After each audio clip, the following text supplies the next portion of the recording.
Hey folks, it's Greg, one of the POCUS fellows here at Sick Kids. What I wanted to get into was validation, and specifically validation of educational tools for POCUS.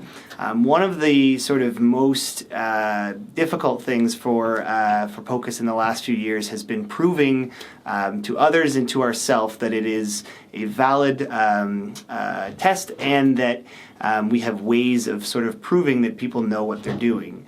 We've never had to prove that the ophthalmoscope or the stethoscope are valid tests for us to use in terms of assessing people. We kind of just know that they work, and to a certain extent we know that they don't work. POCUS is a disruptive technology, so it's something where people have now introduced it to an environment that was quite stable and comfortable with what it was doing, and so it has created this kind of atmosphere where we've had to now prove that it in fact works at a much higher burden of proof than was ever required for those original tools. This is important because we actually do want to say to our colleagues and to ourselves that these tests are working. And so how do we actually do that? One thing that's actually important would actually be to point out that competency-based medicine is the sort of next step in terms of medical education. And so the tools that are actually supporting that lend themselves well to the POCUS validation. In particular, there's a tool called an OSAT.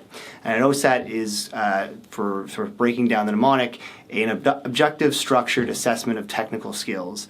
OSATs have been used predominantly within the surgical fields, generally for sort of surgical trainees in terms of being assessed by their mentors in proving that they actually are doing the surgery properly, with proper skills at their hands, with the appropriate amount of dexterity.